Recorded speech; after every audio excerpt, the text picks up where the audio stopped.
घोषणा पत्र में मुसलमानों के लिए घोषणा थी। मेरा एक अनुरोध है, आप क्योंकि मुद्दों को लेकर बहस करते हैं इसलिए देख लीजिएगा, उसमें एक घोषणा के अलावा कोई घोषणा पूरी नहीं हुई। मुसलमानों के लिए जिन कामों को ये करना चाहते हैं उनमें उनका बजट नहीं खर्च कर पा रहे हैं। वही हाल है, नियुक्तियों में भ्रष्टाचार का बोलबाला है। मैसेज देने की कोशिश ये कर रहे हैं, ये सभी कर रहे हैं। वास्तविक ये है कि समाज के सभी वर्ग इनसे इतनी जल्दी निराश हुए हैं, ये कल्पना नहीं थी, और निराश हुए हैं। लोगों में रिजनमेंट है। क्यों? क्योंकि जब समाज टूटेगा तो ऐसा नहीं कि यादव इस समाज का हिस्सा नहीं है, वो भी इस समाज का हिस्सा है। हो सकता है जो लोग लाभान्वित हो रहे हो उनके मन में एक कसक हो रही हो कि हम उनके साथ हैं, लेकिन सामान्य तौर पर वह भी इसी समाज का हिस्सा है। और समाज तोड़ने की जो कोशिश हो रही है वो घातक है, वो इनको भी नुकसान करेगी। जी, आरक्षण के मुद्दे पर अगर हम एक बार दोबारा से अपना ध्यान केंद्रित करें, राजीव त्यागी जी, आरक्षण के मुद्दे पर जो सुप्रीम कोर्ट के नियम है वो नियम क्या है, जरा हम दर्शकों को वो बता दें ताकि इस चर्चा में और सार्थकता और गंभीरता पैदा की जा सके। सुप्रीम कोर्ट की गाइडलाइंस के मुताबिक आरक्षण का लाभ किसी भी परीक्षा के अंतिम परिणाम में ही दिया जाना चाहिए। कुल रिक्त सीटों के मुकाबले आरक्षित सीटें तय की जाती हैं और उसी के आधार पर परिणाम में कोटा तय होता है। आरक्षित वर्ग के अभ्यर्थी, ध्यान दीजिएगा त्यागी जी और सारे लोग, साकेत भाई आप भी, आरक्षित वर्ग के अभ्यर्थी यदि सामान्य वर्ग के अभ्यर्थियों के समान या अधिक अंक पाते हैं तो फिर उनका जो चयन है, जो सिलेक्शन है, वो आरक्षित कोटे में नहीं होगा, फिर वो जनरल कोटे में होगा। यानी कि जनरल कोटे को आपने दो तरीके से इस्तेमाल किया। जो लोग परीक्षा में बैठे अगर वो रिजर्व कैटेगरी के हैं और उनने अच्छी पढ़ाई कर ली और ज्यादा अंक ले आए तो फिर वो जनरल कोटे में घुस जाएंगे। यानी कि जनरल कोटे में जो सीटें जनरल के लोगों से भरी जानी चाहिए वहां पर भी आरक्षित कोटे के लोग आ गए, और आरक्षित कोटे में जो कम नंबर वाले लोग थे उनको आरक्षण और ज्यादा मिल गया। ये सुप्रीम कोर्ट की व्यवस्था है। आरक्षित कोटे की सीटें ना भरने की स्थिति में उन पर बैकलॉग से भरने का नियम है।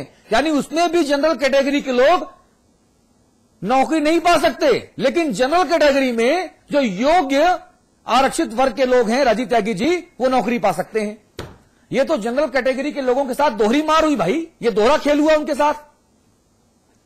देखिए, ये जो सुप्रीम कोर्ट के डायरेक्टिव्स आपने बताए हैं सारे, क्योंकि मैं प्रजातांत्रिक देश में हूं और मेरी अटूट आस्था है प्रजातंत्र में, और मैं जानता हूं कि सुप्रीम कोर्ट में जब ये केस जाएंगे तो मुलायम सिंह यादव जी इसमें निश्चित रूप से उनकी सरकार हारेगी। और जब सरकार हारेगी, लेकिन उसमें वो जो अपना पर्पस है वो अपना उससे पहले सॉल्व कर चुके होंगे। मुलायम सिंह यादव जी बहुत कैलकुलेटिव मूड से चलते हैं हमेशा। उन्होंने ये दांव जो इससे खेला है सिर्फ इसलिए खेला है कि जिससे कि उनका जो वोट बैंक है वो कोई इनसे छिटक ना जाए, किसी और पार्टी की आंधी में या किसी और नेता की आंधी में वो वोट बैंक छिटक ना जाए। इसकी वजह से उन्होंने ये आरक्षण का जो दांव खेला है लोक सेवा आयोग में, वो खेला है। इस लोक सेवा आयोग के आरक्षण के दांव खेलने से दो तीन चीजें होंगी। प्रथम तो एक चीज ये होगी कि जो क्वालिटी है, हालांकि मैं यहां तक मानता हूं कि जब राजनीति में क्वालिटी घट गई लोगों की तो हर वर्ग में हर जगह क्वालिटी घटने का काम हो गया, क्योंकि राजनीति में जब क्वालिटी घट जाती है तो पूरा देश उसका सफर करता है। वही क्वालिटी घटेगी अब पीसीएस ऑफिसर्स में।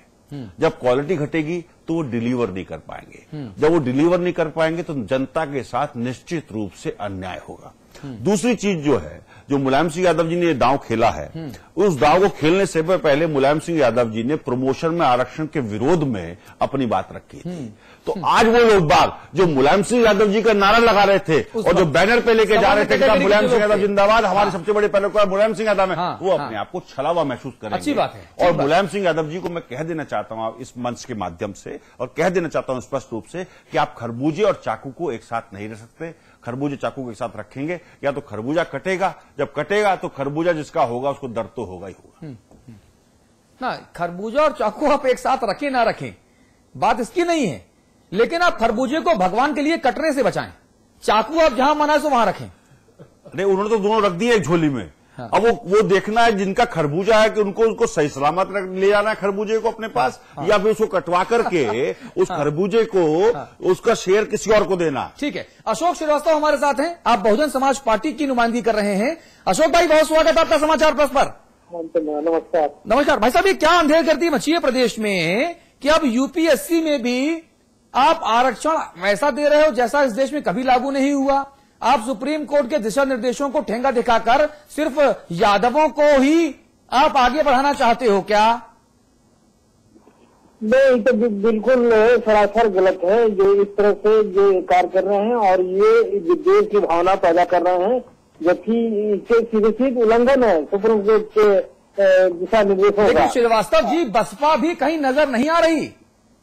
नहीं, बसपा तो हमेशा सर्व समाज के लिए, सब हित के लिए बात करती है और उसके लिए तो जो प्रयत्नशील है कि ऐसे सभी समाज के सभी जो चाहे वो प्रबल हो चाहे पिछड़े। अरे भाई, मायावती जी ने प्रेस कॉन्फ्रेंस की, अशोक भाई एक भी बार इस मुद्दे पर बात नहीं की।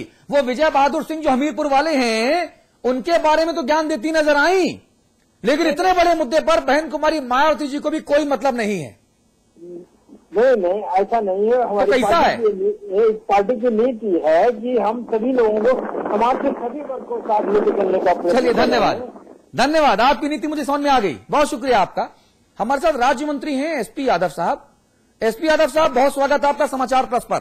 जी धन्यवाद। अच्छा भाई साहब, एक चीज बताइए ईमानदारी से, हम जितने लोग हैं, अग्रवाल, अग्निहोत्री, पाठक और त्यागी और भाटी और तमाम दूसरे लोग जो हैं, हम लोग ये सब पीपीएस और पीसीएस की तरह तैयारी करना बंद कर दें क्या?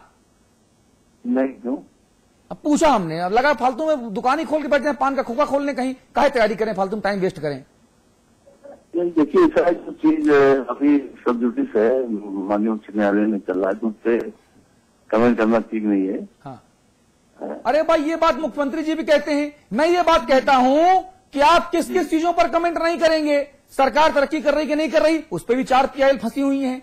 अधिकारी दागिए नहीं है, मंत्री दागिए नहीं है, उस पर पीआईएल डली हुई है। तो यानी कि हम चैनल बंद कर दें अपना, हम आपसे बात ही ना करें किसी मुद्दे पर। क्यों? जिस मुद्दे पर बात करें साहब कोर्ट में हम नहीं बोलेंगे। अरे भाई, ये पूरा मामला कोर्ट में गया क्यों? यादव जी, ये भी सोचना पड़ेगा ना हमको।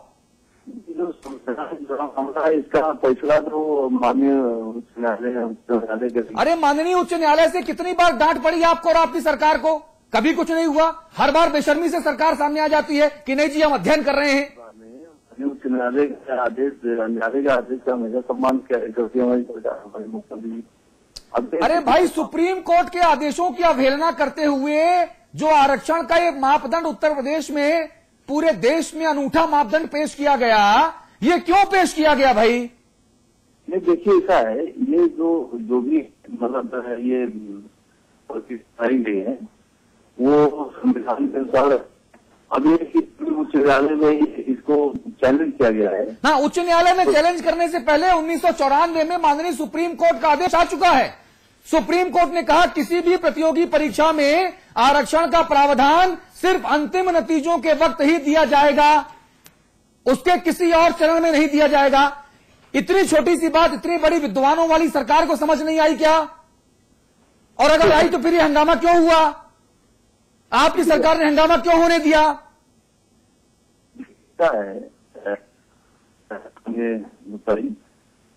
अतुल जी की ये देखिए, आरक्षण का सवाल है। हंगामा तो जब 89 में जब लागू किया गया था, ना 89 की दशा और आपकी दशा में अंतर है। अगर सुप्रीम कोर्ट कहेगा कि 90% आरक्षण दे दो तो हो सकता है हंगामे के बाद स्थितियां काबू में आ जाएं।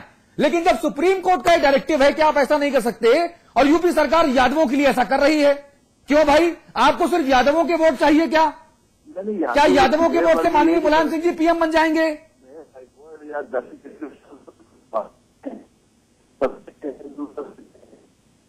चलिए, आवाज आपकी कट के आ रही है एसपी यादव साहब, आपकी आवाज साफ नहीं आ रही है। ये सवाल जो मैं पूछ रहा हूं, सवाल बहुत माकूल है और अमिताभ अग्निहोत्री मैं चाहूंगा कि इस पर आप संपादकीय टिप्पणी करें। देखिए, एक चीज तो मैं कहूं, आरक्षण बड़ी बात होती है। हाँ। मैं एक हाथ कंगन को आरसी क्या एक आईना दिखा दूं, मुझे लगता है शायद राजनीतिक दलों के लोगों का उससे कुछ प्रज्ञा चक्षु खुले। पश्चिमी उत्तर प्रदेश का एक जिला है, वहां मैंने एक आरटीआई लगाई, पाठक जी। मैंने पूछा कि इस जिले में कितने सरकारी पद हैं कुल, मेरे पास संख्या आ गई। फिर मैंने अगली आरटीआई लगाई कि इसमें ओबीसी के लिए आरक्षित कितने हैं वह बताएं संख्या, और उन जितने ओबीसी के आरक्षित हैं उनमें ओबीसी के 27% के तहत जो जातियां हैं इंक्लूडेड, उन जातिवार आकलन गणना करके बताइए किस जाति के कितने अधिकारी हैं। आपको जानकर आश्चर्य होगा, 2 जातियों के थे 88% और बाकी 150 जातियों में थे कितने 12% ओबीसी में। वो 2 जातियां बताइए जरा। 150, एक तो जिन पर चर्चा हो रही है, हाँ। स्वाभाविक है, और एक उस जिले की जो प्रभावशाली जाति है वो थी, यानी बाकी 150 जातियां 12% में हिस्सेदारी पाई उन्होंने 100 में। ये सामाजिक न्याय है। इसके लिए काका कालेलकर आए थे, इसके लिए अंबेडकर आए थे। ये अगर सामाजिक न्याय है तो ये सामाजिक न्याय मंजूर नहीं। अगर आरक्षण है, इस देश ने स्वीकार किया, संसद ने स्वीकार किया, अदालत ने स्वीकार किया, तो सबके लिए बराबर होना चाहिए। कम से कम इतनी तो कृपा करो कि ओबीसी के तहत जो जातियां हैं उनको तो बराबरी से हिस्सेदारी दे दो भाई। जनरल कैटेगरी को छोड़ो, आप तो उसमें ही बेईमानी करते हैं, उसमें ही न्याय नहीं करते।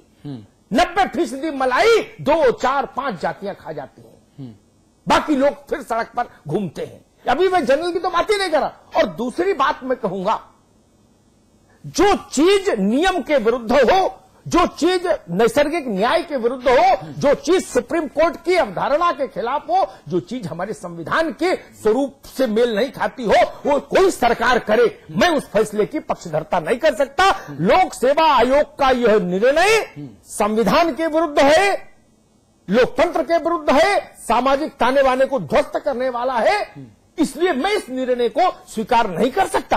अगर आरक्षण मिलना है तो वह उसी परंपरा से मिलना होगा, देना होगा जिस परंपरा का निर्धारण इस देश की सबसे बड़ी अदालत ने किया जी। और 22 जुलाई तक हमको इंतजार करना होगा। सुधीर कुमार सिंह और अन्य हाई कोर्ट में याचिका दायर कर चुके हैं। हाई कोर्ट ने इस याचिका को स्वीकार कर लिया है। 22 तारीख को महत्वपूर्ण फैसला माननीय इलाहाबाद उच्च न्यायालय में हो सकता है। और अगर, जैसा कि हमको और कानून के जानकारों को पूरी उम्मीद है कि उत्तर प्रदेश पीसीएस का जो फैसला है, जो आयोग का फैसला है, इस फैसले को माननीय हाई कोर्ट क्वेश करेगा, उस पर रोक लगाएगा। और अगर ऐसा होगा तो ये यूपी सरकार के मुंह पर एक करारा तमाचा होगा और ऐसा होना चाहिए। और दूसरी बात ये कि वर्ष 2011 की परीक्षा देने के लिए पिछले 8-10 वर्षों से जिन छात्र छात्राओं ने दिन रात एक किया, आपने उनकी योग्यता के साथ भी घिनौना भद्दा मजाक किया। इसकी जिम्मेदारी भी माननीय मुलायम सिंह जी, आपकी समाजवादी पार्टी और माननीय अखिलेश जी, आपकी सरकार पर होगी। आप एक वर्ग को खुश करने के नाम पर क्या पूरे समाज में भेदभाव, वैमनस्यता पैदा कर देंगे? और अगर हां, तो आपकी सरकार का, आपके मातहतों का, आपके चाटुकारों का यह फैसला हमें मंजूर कतई नहीं है। बाकी 22 तारीख को इलाहाबाद हाईकोर्ट जब सुनवाई करेगा, उसके बाद जब कोई फैसला आएगा तो उस दिन फिर हम इसी मुद्दे पर बिग बुलेटिन लेकर आएंगे और जरूर आएंगे। बहुत बहुत शुक्रिया। और उस दिन मैं उम्मीद करूंगा कि सत्तारूढ़ समाजवादी पार्टी का कोई भी गैरतमंद राजनेता या अधिकारी या अफसर या मंत्री हमारे साथ इस मुद्दे पर जनता के सवालों का जवाब देने के लिए जरूर हो। बहुत बहुत शुक्रिया आप सभी का। आपके अपने चैनल समाचार प्लस पर खबरों का सिलसिला लगातार जारी है। नमस्कार।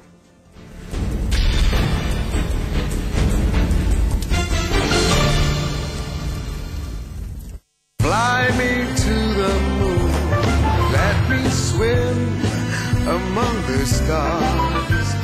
You are what I see, all that I worship. Fly me. North Eye, live closer to the moon. Supertech, yours for life. Asli kya? Julie, my love, you're the love of my life. Julie!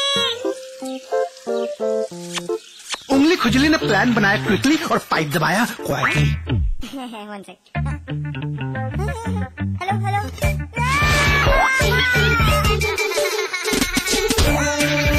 Refreshing mini guns. आजली क्या? JB Institute of Technology, Dehradun, the best institute of engineering with best faculty and good infrastructure. JB Institute of Technology, inspiring minds, transforming lives. NH72 Chakrata Road, Dehradun.